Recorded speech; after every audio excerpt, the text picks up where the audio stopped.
Hello, I'm Shay. Welcome back to my channel Moko English. I'm here to help you master SSC and other competitive exams. Today we are going to discuss the topic comparison English. Comparison in English is a wide topic. Today we are going to discuss the topic comparison in the English language. The comparison in English language are of two kinds: comparison of equality as well as comparison of inequality. Comparison of inequality is further divided into two parts: comparison of superiority, comparison of inferiority. तो आज हम जो discuss करने जा रहे हैं वो basically comparison है इंग्लिश लैंग्वेज में. कंपैरिजन इंग्लिश लैंग्वेज में दो तरह का होता है: comparison of equality as well as comparison of inequality. Comparison of equality तब होता यूज करते हैं जब हम दो चीज़ों में सिमिलैरिटी को बताते हैं. कंपैरिजन इनइक्वालिटी का मतलब है कि हम दो या दो से ज़्यादा चीज़ों के बीच में कंपैरिजन कर उनकी तुलना करते हैं और इनइक्वालिटी को बताते हैं. जो इनइक्वालिटी का कंपैरिजन है वो दो प्रकार का हो सकता है: कंपैरिजन ऑफ इन्फीरियरिटी और comparison of superiority. Comparison of superiority जो है ये भी दो प्रकार से दिखाया जाता है. या तो ये इन्फ्लेक्शन के द्वारा दिखाया जाता है और या फिर एनालिटिकल फॉर्म के द्वारा दिखाया जाता है. इन्फ्लेक्शन का मतलब है कि जो सफिक्स जो ईआर और ईएसटी है वो लगती है, जैसे wide, wider, widest, good, better, best. Comparative form में मोर मोस्ट नहीं लगता है, सुपरलेटिव फॉर्म में मोर मोस्ट नहीं लगता है. प्लेन फॉर्म जो है वो सीधा अपने बाद में सुफिक्स लगाकर सुपरलेटिव और कंपैरेटिव फॉर्म को बनाती है. परंतु अगर हम बात करें कि जो कंपैरिजन अगर एनालिटिकल फॉर्म में है तो मोर और मोस्ट लगेगा, जैसे beautiful, more beautiful, most beautiful. तो जो मोनोसिलेबिक एडजेक्टिव एडवर्ब्स हैं वो ईआर और ईएसटी या अपनी फॉर्म चेंज करके सफिक्स के द्वारा जो है कंपैरिजन लेते हैं. परंतु जो ट्राइसिलेबिक और मोर देन 3 सिलेबल जो एडजेक्टिव्स हैं वो और या एडवर्ब्स हैं वो अपना कंपैरिजन लेने के लिए मोर और मोस्ट का प्रयोग किया जाता है. उनके कंपैरिजन को बताने के लिए मोर और मोस्ट का. तो कॉम्प्लेक्स एडजेक्टिव्स और एडवर्ब्स को मोर मोस्ट के द्वारा और जो सिंपल सिंगल सिलेबिक या 2 सिलेबल एडजेक्टिव्स या एडवर्ब्स हैं वो ईआर और ईएसटी सफिक्स के द्वारा अपने जो कंपैरिजन को बताते हैं. तो कंपैरिजन बेसिकली हम देखते हैं कि जब कंपैरिजन ऑफ इक्वालिटी या कंपैरिजन ऑफ इनइक्वालिटी है, हर एग्जांपल में कंपैरिजन होगा. तो पहले एग्जांपल्स को हम लेते हैं. These days job opportunities are not as आते ही पता लग गया कि as better as they used to be in the early 70s. As के द्वारा जो कंपैरिजन किया जाता है वो कंपैरिजन ऑफ इक्वालिटी है. कंपैरिजन ऑफ इक्वालिटी है. तो जॉब अपॉर्चुनिटीज आजकल इतनी बढ़िया नहीं है as they used to be in the early 70s. In the early 70s में जितनी बढ़िया जॉब अपॉर्चुनिटीज थी, जितनी ज़्यादा जॉब अपॉर्चुनिटीज थी उतनी जॉब अपॉर्चुनिटीज नहीं है आज के टाइम में. तो आज पहले वाला आज जो है मेरा एडवर्ब है, एडवर्बियल है. ये पहले वाले जो मेरा एडजेक्टिव एडवर्ब है उसकी डिग्री को बताता है. तो यहाँ पर एस के बाद में, फर्स्ट अस के बाद में जो मेरी फॉर्म यूज की जाती है वो प्लेन फॉर्म यूज की जाती है. मेरी यहाँ पर जो मैंने फॉर्म यूज की है वो कंपैरेटिव फॉर्म है जो रॉन्ग है, परंतु यहाँ पर प्लेन फॉर्म आनी चाहिए जो कि गुड है. These days job opportunities are not as good as they used to be in the early 70s. यहाँ जो दूसरा अस है ये प्रेपोजिशन है. ये वाला अस जो मेरा प्रेपोजिशन है, प्रेपोजिशन अपने बाद में क्लॉज ले रही है. They used to be in the early 70s. तो ये प्रेपोजिशन अपने बाद में जो एक क्लॉज ले रही है, कंपैरेटिव क्लॉज है, ये कंपैरेटिव क्लॉज ले रही है. जो हम करते हैं कंपैरिजन, चाहे इक्वालिटी का हो चाहे इनइक्वालिटी का हो, तो जब कंपैरेटिव या प्लेन फॉर्म के द्वारा कंपैरिजन किया जाता है तब हमारे 2 टर्म्स होते हैं, प्राइमरी टर्म्स और सेकेंडरी टर्म्स. प्राइमरी टर्म जो है वो हम इस एग्जांपल में जॉब अपॉर्चुनिटीज की बात कर रहे हैं, इतनी अच्छी नहीं है जॉब अपॉर्चुनिटीज दीज डेज. तो ये मेरा प्राइमरी टर्म है और ये मेरा सेकेंडरी टर्म है. ये मेरा प्राइमरी टर्म है और ये मेरा सेकेंडरी टर्म है जो कि कंपेयर किया जा रहा है अस के द्वारा, कंपैरिजन ऑफ इक्वालिटी के द्वारा. The short story should not exceed more than 200 words. Exceed 200 word से ज़्यादा नहीं होनी चाहिए। एक्सीड अपने आप में अपर लिमिट को बताता है कि अपर लिमिट, मैक्सिमम जो अलाउड लिमिट है, मैक्सिमम जो हमारी लेंथ है वो कितनी होनी चाहिए शॉर्ट स्टोरी की, 200 वर्ड्स। तो मोर देन, जब ये एक्सीड एक ट्रांजिटिव वर्ब है, ट्रांजिटिव का मतलब है कि अपने बाद में सीधा ये ऑब्जेक्ट लेती है, और ये बताते हैं कि अपर लिमिट कितनी होनी चाहिए, 200 वर्ड्स। तो मोर देन जो है मेरा सुपरफ्लुअस है, ये फैट है, सुपरफ्लुअस है जो नहीं आएगा, ये अननेसेसरी है, सुपरफ्लुअस है ये नहीं आ सकता। तो शुड नॉट एक्सीड, वर्ब के बाद में सीधा ऑब्जेक्ट आएगा, 200 वर्ड्स से ज़्यादा नहीं हो सकती। तो यहाँ पर एक्सीड जो मेरी वर्ब है अपने बाद में मोर देन नहीं लेती है, कंपैरेटिव फॉर्म जो नहीं लेती है, सीधा ऑब्जेक्ट लेती है। तो ये इसमें मिस्टेक्स थी, मिस्टेक को हमने सही किया है मोर देन को रिमूव कर। It is best to be silent than to speak in anger. Than से जब भी कंपैरिजन किया जाता है तब कंपैरेटिव डिग्री यूज होती है। देन से पहले जिस भी चीज से कंपेयर कर रहे हैं, पहले वाला टर्म प्राइमरी टर्म है, देन के बाद वाला टर्म सेकेंडरी टर्म है, सेकेंडरी टर्म है।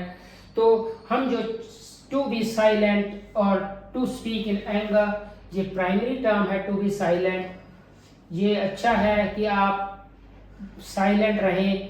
Then to speak in anger, ये सेकेंडरी टर्म है। दो टर्म्स हैं, दोनों के बीच में कंपैरिजन हो रही है, साइलेंस और एंगर के बीच में, स्पीक इन एंगर के बीच में, टू बी साइलेंट और टू स्पीक इन एंगर के बीच में जो मेरा सेकेंडरी टर्म है। तो इनके बीच में कंपैरिजन है, ये दो टर्म है, टू बी साइलेंट और टू स्पीक इन एंगर, इनके बीच में कंपैरिजन हो रही है। जब टू एंटिटीज के बीच में कंपैरिजन होती है तो मेरी कंपैरेटिव फॉर्म यूज की जाती है। यहाँ पर सुपरलेटिव फॉर्म यूज की है, good, better, best. Best superlative form है जो गलत है, यहाँ पर बेटर आएगा। It is better to be silent than to speak in anger. Of all the models, Jessica is the more good looking one. Of all the models, जो सभी models हैं उसमें से जेसिका ज़्यादा अच्छी है, सबसे ज़्यादा अच्छी है सारे मॉडल में से।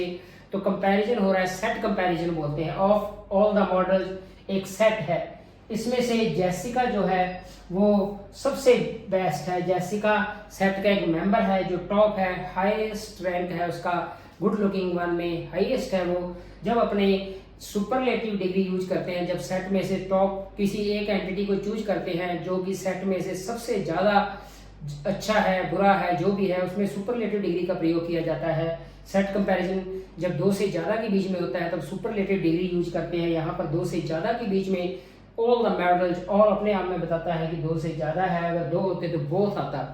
तो दो से ज़्यादा में सुपरलेटिव डिग्री आती है, या तो मोस्ट गुड लुकिंग आएगा या फिर बेस्ट लुकिंग आएगा। तो या तो बेस्ट लुकिंग आएगा या मोस्ट गुड लुकिंग आएगा। तो दोनों ही चॉइसेस मेरी सही हैं।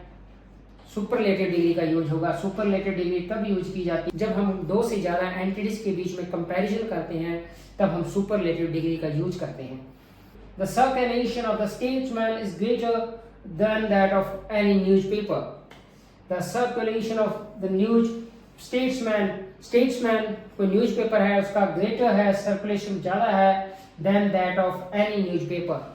हम एक एंटिटी को दूसरी एंटिटी से कंपेयर कर रहे हैं जो कि सेट है, देन के द्वारा कंपेयर कर रहे हैं।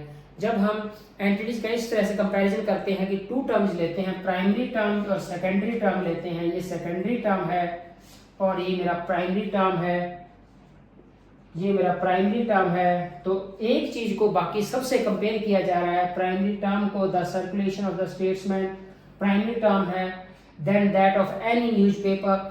तो जो सेट होगा वो एक्सक्लूडिंग होगा, उसमें ये न्यूज़पेपर शामिल नहीं हो सकता, उसे इसको उस सेट में से बाहर निकालना होगा। उस एंटिटी को बाकी बची हुई दूसरी एंटिटी से कंपेयर करेंगे, एंटिटी से कंपेयर किया जाएगा।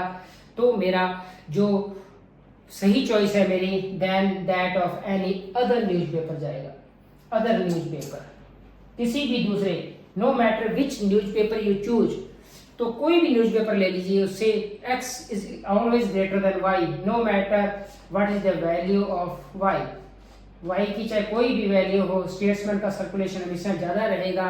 तो इस तरह के कंपैरिजन को करने के लिए बेसिकली हम जो कंपेयर करते हैं वो एनी अदर न्यूज़पेपर आएगा, तो एनी न्यूज़पेपर नहीं आएगा, एनी अदर न्यूज़पेपर आएगा, क्योंकि हम इस वाले जो प्राइमरी टर्म को उसमें से बाहर निकाल देंगे।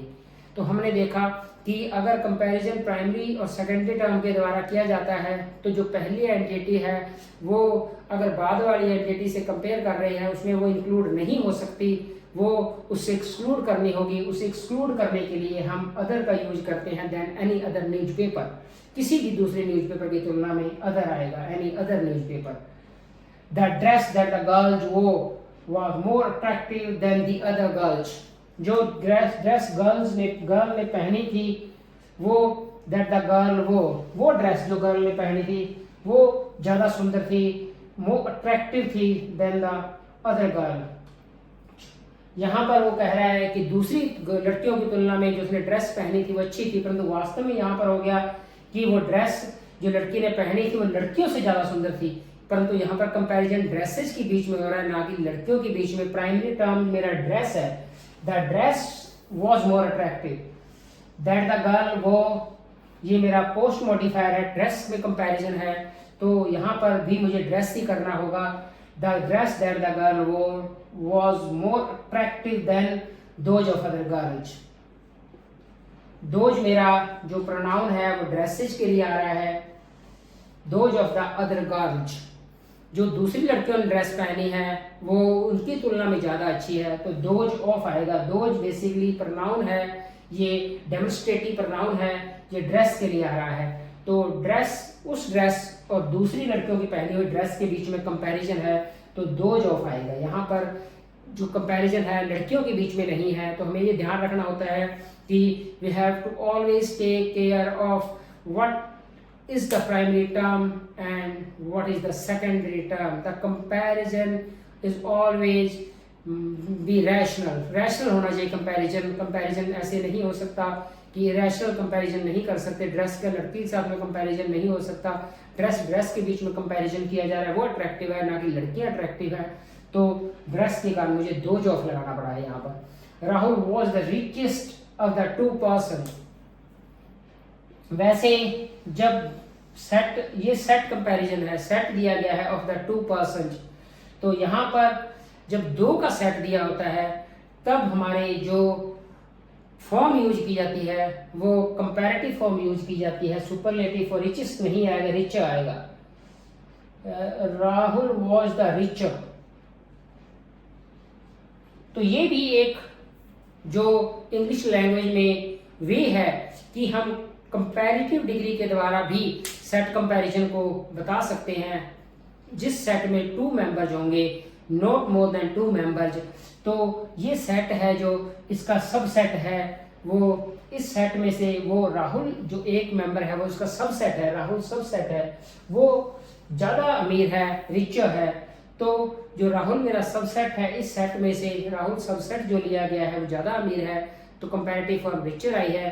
परंतु क्योंकि ये सेट के बीच में कंपेयर हो रहा है, सेट में से एक को चूज किया जा रहा है, प्राइमरी टर्म सेकेंडरी टर्म के द्वारा कंपेयर नहीं किया जा रहा, तो हमेशा ही मेरी कंपैरेटिव फॉर्म से पहले जो द आएगा, द रिचर आएगा, रिचर अकेला नहीं आएगा, द रिचर आएगा ऑफ द टू पर्सन, दो लोगों के बीच में से। सेट कंपैरिजन चाहे सुपरलेटिव डिग्री के द्वारा, सुपरलेटिव डिग्री तो हमेशा सेट कंपैरिजन को बताने के ही काम में आती है, परंतु हम देख रहे हैं कि कंपैरेटिव डिग्री प्राइमरी और सेकेंडरी टर्म के द्वारा टर्म कंपैरिजन को भी शो करती है और सेट कंपैरिजन को भी बताने के काम में आती है।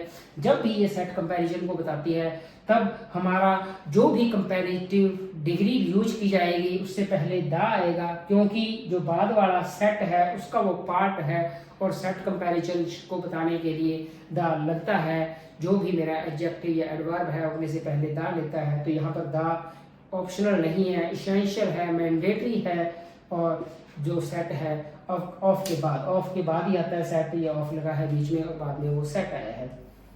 Prab is impressed by his younger brother because he is cleverer and amusing than he is।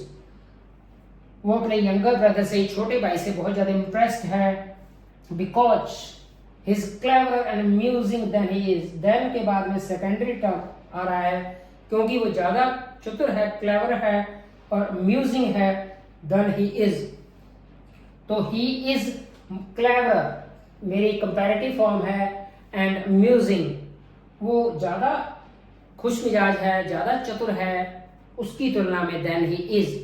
तो अम्यूजिंग क्लेवर में मैंने कंपैरेटिव फॉर्म यूज की है क्योंकि देन आया है, और दूसरा जो मेरा पार्टिसिपल है वो भी एंड के द्वारा कोऑर्डिनेट हो रहा है, जो कि दो क्वालिटी को कंपेयर किया जा रहा है। तो यहाँ पर जो मेरा ये भी जो मेरी प्लेन फॉर्म में आ गई है, प्लेन फॉर्म में नहीं आ सकती। पार्टिसिपल को जब भी अपने कंपैरेटिव या सुपरलेटिव फॉर्म में चेंज करना होता है, ये कभी भी अपने साथ में जो अपनी फॉर्म चेंज नहीं करती हैं, ये अपने साथ में हमेशा एनालिटिकल कंपैरिजन के द्वारा ही कंपैरिजन किया जाता है। इन्फ्लेक्शन कंपैरेटिव ये नहीं लेती हैं, ये कभी भी इन्फ्लेक्शन कंपैरिजन नहीं लेती हैं। इनको बताने के लिए हमेशा ही एनालिटिकल मेरा कंपैरिजन होता है। तो मोर और मोस्ट लगता है कि अगर कंपैरिजन मेरा धन के द्वारा हो रहा है तो मोर लगेगा, यहाँ पर धन है, ये सेकेंडरी टर्म है, उसकी तुलना में ये सेकेंडरी टर्म है than he is clever and amusing. तो ये मेरे को इसकी कंपैरेटिव फॉर्म यूज करनी होगी क्योंकि ये कंपैरेटिव के बाद में देन आता है, सेकेंडरी टर्म है। इससे पहले वाला ये प्राइमरी टर्म है। परब is impressed the younger brother because he is clever and more amusing आएगा, क्योंकि जब भी मैं बताता हूं, जब भी हम बताते हैं कि comparison is being made for the past participle or the present participle adjectives, then we always use analytical form of the comparison, and the analytical form of the comparison for the comparison of superiority is more and most. तो analytical comparison क्योंकि ये जो मेरा comparative form के द्वारा comparison है तो more amusing आएगा। यहाँ पर दोनों ही मेरे अब comparative form हो गई, जो coordinate है ये भी comparative form है और ये भी मेरा कंपैरेटिव है, दोनों ही कंपैरेटिव फॉर्म में हो गई और उसके बाद में देन आया है। तो ये मेरी सही चॉइस है, बिल्कुल सही चॉइस है। Thanks for watching the video. I hope you really enjoyed it. If you enjoyed the video please like, share and subscribe. Thank you very much again.